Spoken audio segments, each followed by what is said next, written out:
Então, a minha cordial saudação aos que nos acompanham nessa jornada dos 200 anos da Princesa do Jacuí, Cachoeira do Sul. Ainda estamos em agosto, no mês dessa celebração. Quero agradecer ao AB a oportunidade de dividir, de compartilhar alguns conhecimentos e, entre eles, então, falar um pouco da contribuição, da participação, da presença dos povos negros em Cachoeira do Sul. A Cachoeira do Sul, ela é uma cidade plural em sua formação étnica. E em sendo plural na sua formação étnica, isso faz dela uma terra diferente, uma princesa muito diferente das outras desse estado do Rio Grande do Sul. Ela é o 5º município do nosso estado e na sua pluralidade ela possui um encantamento que é só dela. Ela é poética, ela é musical, ela tem uma veia artística muito grande. Às margens do Jacuí ela nasceu, e não fora o rio Jacuí, não existiria a Princesa do Jacuí, o Rio dos Jacus. E a nossa história começa exatamente ali às margens do Jacuí. E seu grupo étnico formador, então, tem os brancos, os negros e os índios. E nós vamos, então, percorrer alguns passos, alguns territórios que marcam a presença dos negros nesses 200 anos de Cachoeira do Sul. Em sendo Cachoeira uma cidade portuária, entendemos que Braços Negros escoava essa produção, presença de negros na nossa cidade.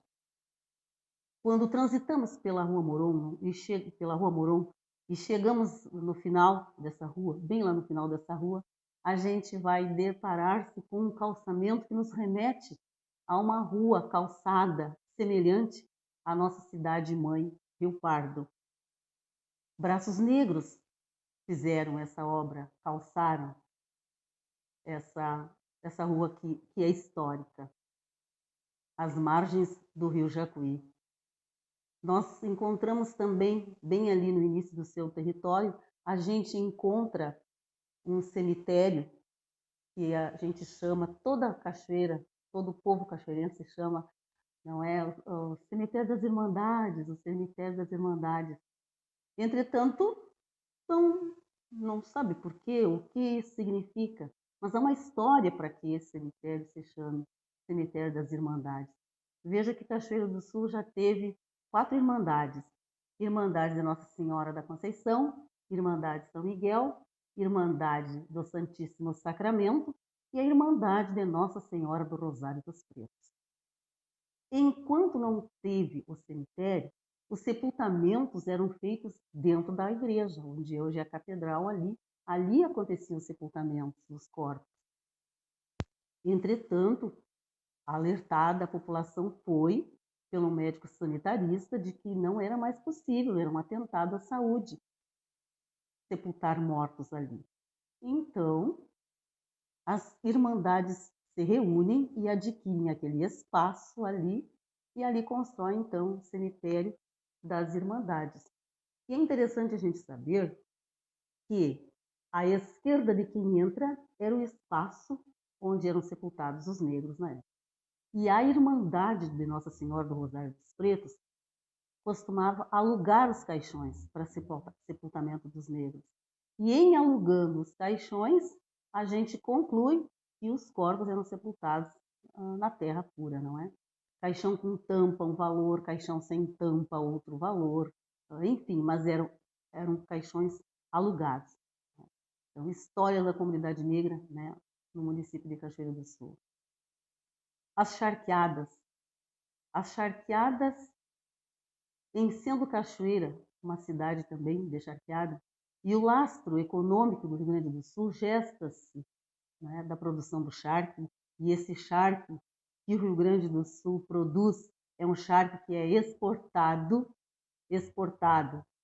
para Cuba, para sustentar a mão de obra escrava cubana, e é exportado também para o estado de Minas, para alimentar a mão de obra escrava na extração das minas. no trabalho das minas. E há uma razão econômica para que os negros que trabalham na mineração se alimentem com charque. O charque ele já vem pré-cozido, digamos assim, não é? Facilitava muito a economia de tempo, então não vai perder tempo fazendo comida, então dá uma rapadura e um charque para o minerador aí segue o trabalho. Então esse charque produzido aqui no Rio Grande do Sul era um charque então exportado. Veja que isso é laço econômico, é divisa econômica, é dinheiro que entra para esse município, saído dos braços então do trabalho dos negros nas charqueadas, na charqueada Paredão. E é interessante da gente perceber também uma reflexão mais profunda, que o negro como escravo de saladeiro é uma peça que dura pouco tempo de vida, ele tem pouco tempo de vida, porque é um trabalho, na charqueada o trabalho é um trabalho extremamente insalubre, o escravo de saladeiro perde logo os pés e as mãos, e essa peça, né, assim era tratada, ela precisa ser reposta. Sem falar também, não só a questão da insalubridade deste trabalho, mas há que perceber-se também o quanto esse trabalho mexia no emocional deste negro. Então, não era uma máquina que carneava o boi, que sangrava o boi, mas é uma mão humana que sangra o boi. E quantos bois tombando diariamente, faca, e sangue e faca. Imagina que transtorno no psique desse ser humano, né? Então veja que o trabalho da charqueada, então é um trabalho exaustivo, insalubre, e os negros só não administraram a charqueada. Os demais trabalhos todos foram feitos por eles. Então isso é divisa econômica para o estado do Rio Grande do Sul, é divisa econômica, é riqueza para o município de Cachoeira do Sul. A volta da charqueada, a charqueada do Paredão, então um território negro. Pelourinho, veja que a cidade emancipa-se e o seu marco é o erguimento de um mastro de madeira ou de metal em praça pública. E não precisa a gente ir muito fundo para saber qual é o papel de um pelourinho, o que acontecia no pelourinho, não é? E pesquisas nos dizem que, muito provavelmente, o pelourinho não foi erguido na frente, na Praça Baltazar de Bem, que é a Praça da Matriz, porque um pelourinho em frente à igreja destoa, certamente que destoa.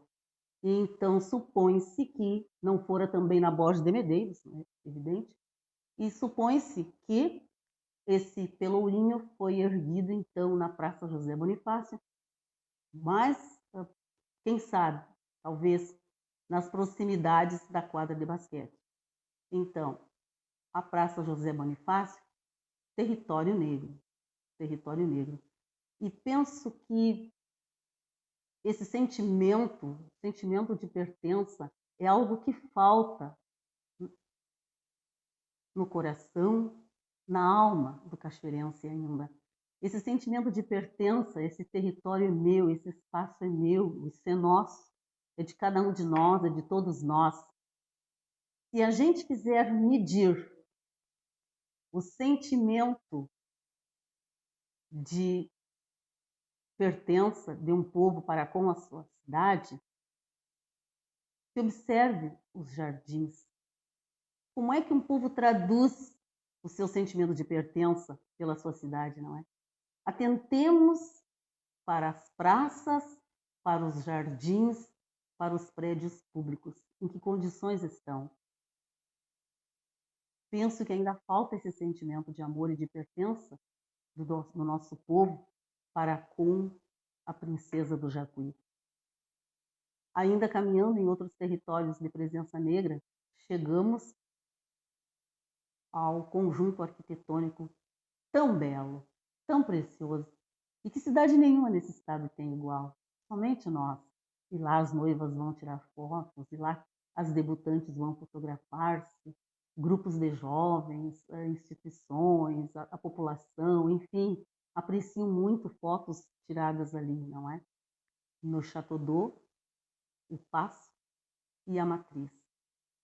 E se a gente olha do alto, tu vai perceber que ali é uma forma-se uma mandala. Ali braços negros ergueram aquelas construções. É certo que o engenheiro projetou, desenhou no papel aquela maravilha, Mas as pedras, elas não se movem sozinhas. Alguém ergueu-as, e foram braços negros que ergueram pedra sobre pedra para a beleza do Chateau, pedra sobre pedra para o encanto da catedral, pedra sobre pedra, braços negros ergueram para levantar aquele paço, aquele conjunto clássico, neoclássico, maravilhoso. Presença da comunidade negra, trabalho da comunidade negra. As lavouras de arroz, Cachoeira do Sul, essa princesa do Jacuí, ela é chamada de a capital nacional do arroz, não porque produz arroz em abundância, mas porque foi a pioneira na lavoura mecanizada. Mas antes da lavoura mecanizada, a gente teve quem levantou taipas, os negros taipeiros. As taipas também não se erguem sozinhas. Braços negros ergueram taipas na lavoura de arroz da princesa do Jacuí. E andando ainda, nós temos esse